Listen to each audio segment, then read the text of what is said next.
नमस्कार दोस्तों, मैं सीताराम शर्मा हिंदी एंड संस्कृत क्लासेज में आपका स्वागत है। आज हम हिंदी व्याकरण में प्रविशेषण और विशेषण की अवस्था पढ़ेंगे। तो चलिए शुरू करते हैं।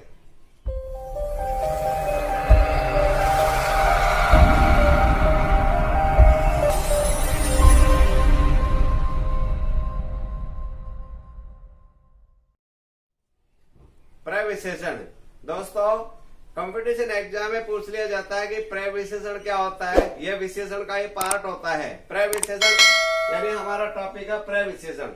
विशेषण की भी विशेषता बताए जाने वाले शब्दों को प्रविशेषण कहते हैं। ये विशेषण में से निकला है। अपन ने विशेषण तो पढ़ाए थे। विशेषण क्या होता है? जिसमें किसी संज्ञा या सर्वनाम की विशेषता बताए जाते हैं, वह होता है विशेषण। और प्रविशेषण होता है विशेषण की भी विशेषता बताए जाने वाले शब्दों को प्रविशेषण कहते हैं। इसमें कुछ ऐसे शब्द होते हैं गिने चुने, वो विशेषण पे चार चांद लगा देते, उनकी और विशेषता प्रकट कर देते हैं। जैसे आ जाता है आम बहुत मीठा है, तो यहाँ पर मीठा शब्द वह विशेषण है, परंतु विशेषण मीठा की भी विशेषता कौन से शब्द ने बताई है? बहुत शब्द ने। जो ये बहुत शब्द है उसको हम कहेंगे प्रविशेषण। कंपटीशन एग्जाम में पूछ लिया जाता है कि निम्न वाक्य में प्रविशेषण है, तो विशेषण शब्द से पहले जो विशेषता बताया जाता है उस विशेषण शब्द की वह हमेशा प्रविशेषण होता है। जैसे दूध ज्यादा गर्म है तो गर्म है विशेषण, लेकिन गर्म की भी विशेषता कौन से शब्द ने बताई है? ज्यादा नहीं, तो यहाँ पर ज्यादा है वह प्रविशेषण हो गया। बच्चा अति उत्तम है, उत्तम शब्द है वह विशेषण है, गुण है, लेकिन उत्तम की भी विशेषता अति जो शब्द है उसने बताई है, तो ये अति शब्द है वो है प्रविशेषण। आगे वाला उदाहरण है पानी कम ठंडा है, तो ठंडा है वो है विशेषण, लेकिन ठंडा की भी विशेषता बताइए कम। भाई पानी तो है ठंडा, लेकिन ठंडा है तो कितना है भाई? कम है। तो पानी कम ठंडा है तो ठंडा होगा विशेषण और कम होगा प्रविशेषण। यहाँ पर है आगे उदाहरण खीर थोड़ी गर्म है, तो गर्म है वो है विशेषण, लेकिन गर्म की भी विशेषता थोड़ी शब्द है उसने बताइए, तो जो थोड़ी शब्द है वो विशेषण की भी विशेषता बताने वाला शब्द है, इसलिए थोड़ी है वो है प्रविशेषण। आगे घोड़ा अधिक तेज दौड़ता है, यानी तेज है वो है विशेषण, और तेज की भी विशेषता बताइए अधिक ने, तो जो अधिक शब्द है वो है प्रविशेषण। आगे वाला उदाहरण मेरे दादाजी अत्यधिक दयालु है वो है विशेषण, और दयालु के विशेषता और कौन से शब्द ने बताइए? अत्यधिक ने। जो अत्यधिक शब्द है वो है प्रविशेषण। ये हमेशा प्रविशेषण शब्द विशेषण शब्द से पहले लग जाता है, उसे कहते हैं हम प्रविशेषण। आगे वाला जो टॉपिक है विशेषण का ही पार्ट है ये, विशेषण की अवस्था। दोस्तों, इस अवस्था को अंग्रेजी में कहते हैं डिग्री, यानी कोई भी विशेषता होती है उसके तीन रूप होते हैं। पहली वाली होती है मूलावस्था। मूलावस्था इसका विच्छेद हो जाता है मूल प्लस अवस्था, यानी कर्ता के विषय में जो विशेषता बताई जाते हैं वो हमेशा मूलावस्था होती है। इसमें हमेशा एक के बारे में ही विशेषता बताई जाती है। जैसे आम मीठा है इसमें विशेषण, तो आम की इसमें विशेषता बताइए, अकेले आम के बारे में बताया जा रहा है वो होता है ये। और राधा सुंदर है, यहाँ पर सुंदर है वो है विशेषण। अब किसकी बताइए? राधा की। तो जो राधा के बारे में एक के विषय में बताया जाता है वो होता है मूलावस्था। तो आगे वाला उदाहरण है गंगा नदी पवित्र है, तो ये पवित्र की विशेषता बताइए, किस कौन सी नदी है? गंगा नदी है, यानी एक नदी के बारे में बताया गया है वो हमेशा मूलावस्था है।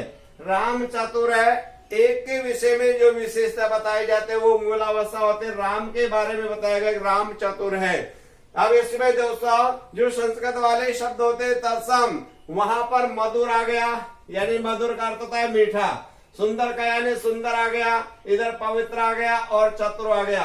जो संस्कृत में शब्द आ जाते हुए कौन सी अवस्था है? मूल शब्द होता है वो, यानी मूल अवस्था होती है, तो यह मूल शब्द है, इसलिए यहाँ पर ये अवस्था विशेषण की होगी। दूसरे वाली अवस्था होती है वो होती उत्तरावस्था, उत्तर प्लस अवस्था। इसकी पहचान ये होती है दो व्यक्ति या दो वस्तुओं के मध्य किसी एक की विशेषता बताई जाती है वह हमेशा उत्तरावस्था होती है। उत्तरावस्था में हमेशा अपादान कारक का प्रयोग किया जाता है। अपादान कारक का प्रयोग यानी 5वां नंबर का होता है। जैसे आम अमरूद से मीठा है, मीठा हो गया वो विशेषण है। और आम अमरूद से, तो आम के बारे में बता दें, दो के विषय में एक के बारे में बताया जाता है, वो हमेशा उत्तरावस्था होती है। आम और अमरूद में तुलना करी गई है, यानी दो के मध्य एक की तुलना की जाती है, वो होता है उत्तरावस्था। राधा कृष्ण से सुंदर है, यहाँ पर राधा के बारे में बताई गई, भाई राधा क्या है, सुंदर है। तो दो के मध्य में एक की विशेषता बता दे, इसलिए ये हो गया उत्तरावस्था। गंगा, आगे वाला उदाहरण है, गंगा यमुना से पवित्र है। पवित्र शब्द है वो है विशेषण। अब यहाँ पर गंगा और यमुना दोनों में एक की विशेषता बताइए, तो वे किसके बारे में बताया गया है, गंगा पवित्र है। तो जिसके बारे में बताई जाती है होता है उत्तरावस्था। दो के मध्य में एक की विशेषता बताई जाती है। राम लक्ष्मण से चतुर है, चतुर शब्द है वो होगा विशेषण। अब यहाँ पर विशेषता किसकी बताई गई, राम और लक्ष्मण दोनों के मध्य में, तो दोनों में कौन की बताई गई, भी राम की बताई गई, तो इसलिए ये हो गया उत्तरावस्था।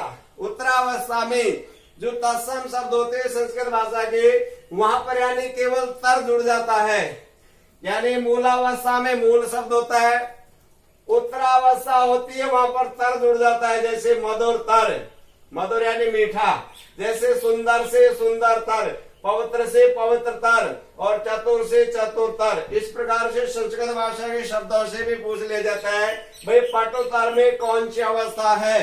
अपने आप ही मालूम चल गया भाई पटुतर में हमेशा उत्तरावस्था होती है। क्यों कि उत्तरावस्था का मूल शब्द होता है, उसमें हमेशा तर जुड़ जाता है। आगे तीसरे वाली होते है उत्तमावस्था। उत्तमावस्था वहां होती है अनेक के मध्य किसी एक की विशेषता बताई जाती है, वह हमेशा उत्तमावस्था होती है। उत्तमावस्था में हमेशा अधिकरण कारक का प्रयोग किया जाता है, और कहीं कहीं पर संबंध का भी कर सकते का, यानी जैसे देखो फलों का राजा आम है, तो फलों आ गया एक समूह, यानी अनेक के मध्य में केवल एक आम की विशेषता बता दी, भाई क्या है, राजा है। तो आम क्या होता है, मीठा होता है। इसको ऐसे भी कर सकते हैं कि फलों में आम मीठा होता है, तो अभी एक के विषय में बता दी।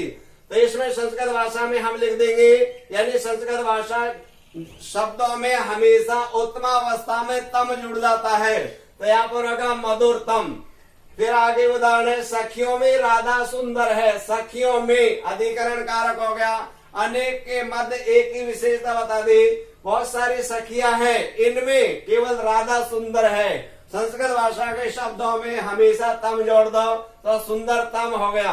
आगे वाला उदाहरण है, नदियों में गंगा पवित्र है। अधिकरण आ गया, अधिकरण कारक, नदियों में अनेक के मध्य में अकेली गंगा के बारे में बताया गया, वो हमेशा उत्तमावस्था होती है। इसका जो मूल शब्द है पवित्र, इसमें तम जोड़ दीजिए तो पवित्रतम। आगे उदाहरण है, लड़कों में राम चतुर है।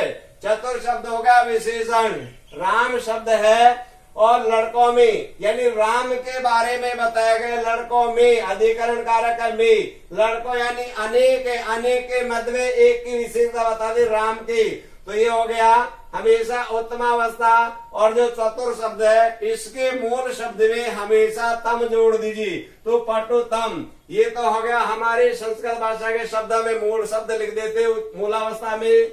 और उत्तरावस्था होती है, वह मूल शब्द के बाद में तर जोड़ दीजिए, सभी में तर जुड़ा हुआ है। और उत्तमावस्था होती है, इसमें मूल शब्द के अंत में हमेशा तम जोड़ दीजिए, जैसे मधुरतम, सुंदरतम, पवित्रतम और पटुतम। तो ऐसे इस प्रकार से विशेषण की अवस्था पूछ ली जाती है, तो उसमें हमेशा प्रविशेषण पूछ ली, विशेषण की अवस्था पूछ ली, तो 3 प्रकार की होती है। दोस्तों, अगर आपको ये वीडियो अच्छी लगी तो इसे लाइक करें तथा हमारे इस चैनल को सब्सक्राइब करें। और इस टॉपिक में किसी भी प्रकार के आपको कोई प्रॉब्लम हो तो आप हमें कमेंट करके अवश्य बताएं।